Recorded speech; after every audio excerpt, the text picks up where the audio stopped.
नमस्ते। गर्भ स्कूल में आपका स्वागत है। आज का भगवत गीता का श्लोक जीवन में संतुलन और शांति बनाए रखने की प्रेरणा देता है। यह श्लोक हमें कर्म योग और मानसिक स्थिरता की महत्वता समझाता है। जब युद्ध के मैदान में खड़े अर्जुन को ये द्विधा सता रही थी कि वे अपने ही सगे संबंधियों से युद्ध करे या ना करे, इस दुविधा में अर्जुन ने भगवान कृष्ण से पूछा, हे केशव, मुझे यह बताओ कि कैसे मैं अपने कर्तव्यों का पालन करते हुए शांति और संतुलन बनाए रख सकता हूँ।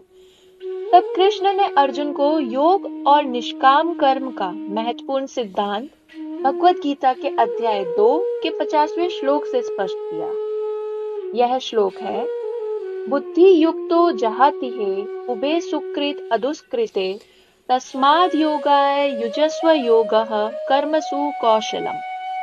इसका अर्थ है, जिस व्यक्ति की बुद्धि योग में स्थित है वह इस जीवन में अच्छे और बुरे कर्मों के फल दोनों को त्याग देता है। इसीलिए योग के लिए प्रयत्न करो, क्योंकि योग ही कर्मों में कौशल है। यह समझाते हुए श्री कृष्ण कहते हैं, अर्जुन, तुम अपने कर्तव्यों का पालन करो, सफलता और असफलता में समान रहो और अपने मन को योगस्थ रखो, क्योंकि यही समत्व ही सच्चा योग है और यही तुम्हें शांति और संतोष की ओर ले जाएगा। चलिए इस श्लोक का अर्थ एक कहानी के माध्यम से समझते हैं।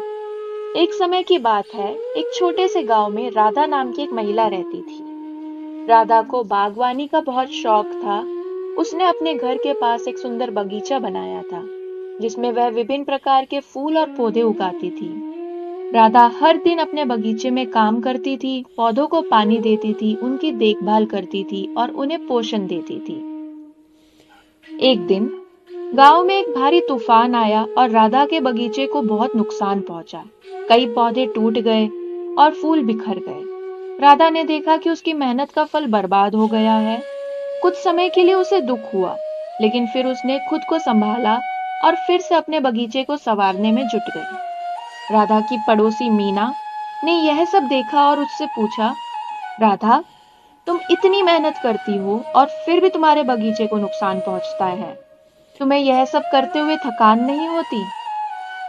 राधा ने मुस्कुराते हुए उत्तर दिया, मीना, मुझे बागवानी करना बहुत पसंद है। मैं इस काम को पूरी लगन और प्रेम से करती हूँ, लेकिन मैं यह नहीं सोचती कि मुझे इसका फल क्या मिलेगा। मेरा काम है पौधों की देखभाल करना और मैं वही करती हूँ। अगर तूफान से नुकसान होता है तो वह मेरे हाथ में नहीं है। मैं सिर्फ अपने कर्तव्य का पालन करती हूँ। यही मेरे लिए सच्चा योग है। राधा की यह बात सुनकर मीना ने समझा कि सच्चा योग वही है जिसमें हम अपने कर्तव्यों का पालन करते हैं, लेकिन परिणाम की चिंता नहीं करते। इस कहानी से हमें यह सीख मिलती है कि हमें अपने कर्तव्यों का पालन बिना फल की चिंता किए करना चाहिए। जैसा कि भगवान श्री कृष्ण ने अर्जुन को बताया था, बुद्धि युक्त व्यक्ति अच्छे और बुरे कर्मों के फल दोनों को त्याग देता है। यही कर्मों में कुशलता है और यही सच्चा योग है। भगवत गीता का यह श्लोक गर्भावस्था के दौरान आपको मार्गदर्शन में मदद करता है। गर्भावस्था कई उतार चढ़ावों से भरी होती है। कभी खुशी तो कभी चिंता होना स्वाभाविक है।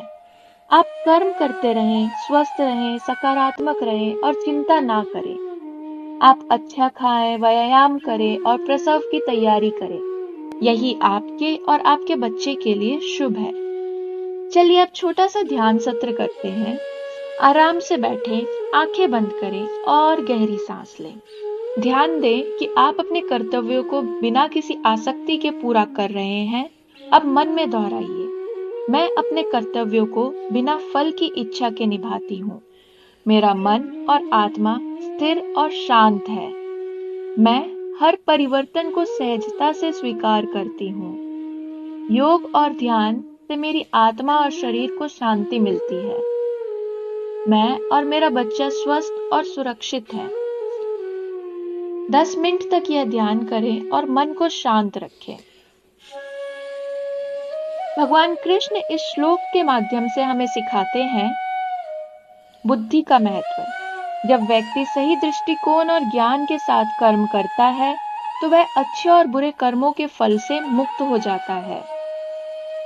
यह श्लोक कर्म में निष्काम भाव का संदेश देता है कि व्यक्ति को अपने कर्तव्यों का पालन निष्काम भाव से करना चाहिए। इसका मतलब है कि बिना फल की इच्छा के कर्म करना, अच्छे और बुरे कर्मों के फल में फंसे बिना केवल अपने कर्तव्य पर ध्यान केंद्रित करना चाहिए। श्री कृष्ण यहाँ योग को कर्मों में कुशलता कहते हैं। योग का मतलब है मन, बुद्धि और आत्मा का संयम।